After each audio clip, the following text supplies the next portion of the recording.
여러분, 다른 사람의 말은 빨리 듣고 자신의 말은 천천히 하십시오. 쉽게 화를 내지 말기 바랍니다. 화를 내면 하나님께서 원하시는 의로운 삶을 살 수 없습니다.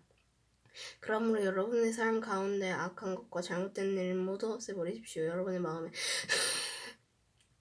심겨진 하나님의 가르침을 겸손하게 받으시기 바랍니다.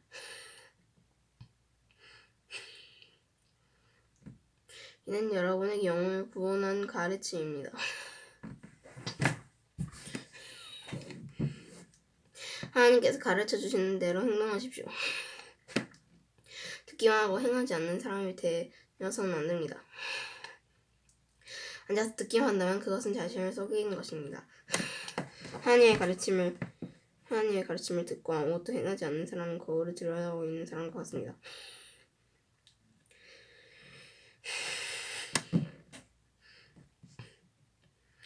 자기 얼굴을 들여다보도 일어나면 금방 자신의 얼굴이 어떠한지 잊어버립니다. 그러나 사람을 자유케 한 하나님의 완전한 법을 살피는 사람들은 들은 것을 잊어버리지 않고 그 말씀대로 행하는 사람입니다. 이런 사람은 그 행하는 일에 복을 받을 것입니다. 스스로 자신이 경직하다고 경건하다고 생각하면서 말을 함부로 하는 사람은 자신을 속이고 있는 것입니다. 그의 경건은 아무 가치도 없습니다. 하나님께서 받으신 경건은 어려운 처지에 있는 고아와 과부를 돌보고 세상의 악에 물들지 않도록 자신을 잘 지키는 것입니다. 하나님께서는 이런 순수하고 깨끗한 신앙을 보십니다. 사랑하는 형제 여러분, 여러분은 영광스러운 우리 주 예수 그리스도를 믿는 자들입니다. 그러므로 사람들을 차별해서 대하지 말기 바랍니다. 만일 한 사람은 좋은 옷에 금반지를 끼고 교회에 나갔고 또 한 사람은 남루한 옷을 입고 교회에 나갔다고 합시다. 그때 옷을 잘 입은 사람에겐 이리로 와서 좋은 자리에 앉으십시오라고 말하고 가난한 사람에겐 저기에 서 있든지 내 발밑에 앉으시오라고 말한다면 사람을 차별하고 있는 것이 아니고 무엇이겠습니까? 여러분은 악한 생각으로 사람들을 판단하는 것입니다. 사랑하는 형제 여러분, 제 말을 잘 들으십시오. 하나님께서는 세상의 가난한 자를 택하여 믿음으로 부하게 하셨습니다. 그리고 자기를 사랑한 백성들에게 약속을 하신 나라를 주셨습니다. 그런데 여러분은 가난한 사람들을 멸시하고 있습니다. 사실 여러분의 생명을 위협하고 걱정으로 끌고 가는 사람들은 부자인데도 말입니다. 그들은 여러분의 주인 되신 예수님을 모독한 자들이기도 합니다. 모든 법 위에 우선되는 법이 있습니다. 그 법은 성경에 기록되어 있습니다. 이 이웃을 네 몸과 같이 사랑하라 하라. 오늘 여러분이 이 율법을 지키면 잘하는 것입니다. 그러나 사람을 차별하며 대하면 죄를 짓는 것이며 이 율법에 따라 여러분은 하나님의 법을 어긴 것이 됩니다. 누구든지 하나님의 율법을 다 지키다가 한 가지 계명을 어기게 되면 율법 전체를 다 어긴 자가 됩니다. 간음하지 마라라고 말씀하신 하나님께서 살인하지 마라 하고 말씀하였습니다. 그러므로 간음을 하지 않았다고 해도 살인을 저질렀다면 율법 전체를 어긴 셈입니다. 여러분은 자유를 주는 법에 의해 심판을 맞을 것입니다. 여러분의 말하고 행동하는 데 있어서 늘 이것을 기억해야 할 것입니다. 다른 사람들에게 자비를 베푸십시오. 그러지 않으면 하나님께서 여러분을 심판하실 때 여러분에게도 자비를 베푸지 않으실 것입니다. 자비를 베풀었던 자는 후에 아무런 두려움 없이 심판날을 맞이하게 될 것입니다. 사랑하는 형제 여러분, 만일 누군가가 믿음이 있다고 하면서 아무 일도 하지 않는다면 그 믿음이 무슨 소용이 있겠습니까? 그 믿음이 그를 구원할 수 있겠습니까?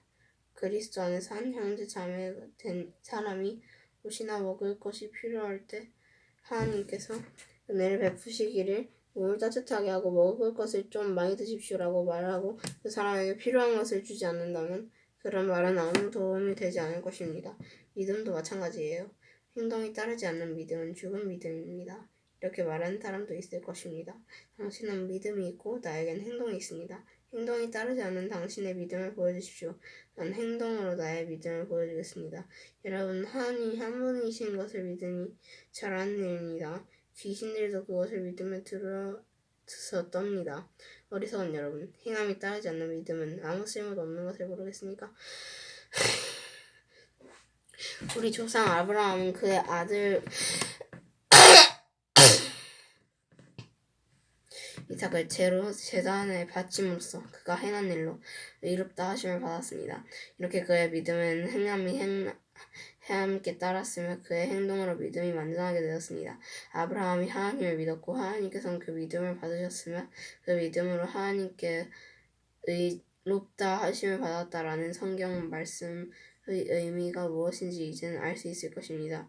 아브라함은 그 후 하나님의 친구라고 불렸습니다. 그러므로 사람이 행동으로 의롭다 함을 받을 수 없습니다. 또 라합의 예를 들 수도 있습니다. 그녀는 기생이었지만 자신이 한 일로 하나님께 의롭다 함을 받았습니다. 그는 이스라엘의 정탐꾼을 그녀의 집에 들여 다른 길로 도망갈 수 있게 도와주었습니다. 영혼이 없는 몸이 죽은 것 같이 믿음도 행함이 없으면 죽은 것입니다. 사랑하는 형제 여러분, 다들 선생이 되려고 하지 마십시오. 선생된 우리가 더 엄히 심판받을 줄 여러분도 알고 있을 것입니다. 우리 모두 실수가 많은 사람들입니다. 말에 실수가 전혀 없는 사람이 있다면 그 사람은 완벽한 사람일 것입니다. 그런 사람은 자신의 몸 전체를 다스릴 수 있는 사람입니다. 말의 입에 재갈을 물리면 우리는 말을 능히 부릴 수 있습니다. 큰 배가 강풍에 밀려 휩쓸리지만 그 배를 조종하는 것은 매우 작은 키 하나에 불과합니다. 키를 조종한 항해사가 자기 뜻대로 배가 가는 방향을 결정할 수 있습니다. 혀도 마찬가지입니다. 몸 가운데 지극히 작은 부분이지만 큰 일을 행함으로 자랑합니다. 큰 산불도 아주 조그만 불씨에서 시작하지 않습니까? 혀도 곧 불입니다. 혀는 우리 몸 가운데 악의 세계라고 할 수 있습니다. 이것이 몸을 더럽히고 우리 인생의 전 여정에 불을 지르며 나중엔 혀도 불에 의해 사라집니다. 온갖 짐승과 새, 파충류, 물고기는 길들일 수 있고 사람은 또한 이것을 길들였습니다. 그러나 아무도 혀를 길들이지는 못했습니다. 악하고 난폭한 이 혀에는 죽이는 독이 가득합니다.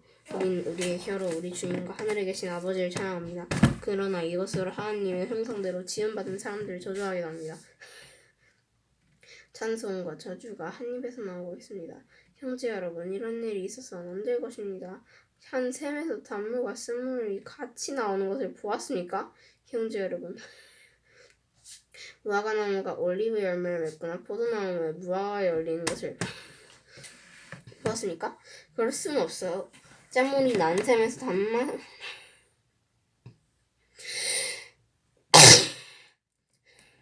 단물을 맛볼 수는 없는 것입니다.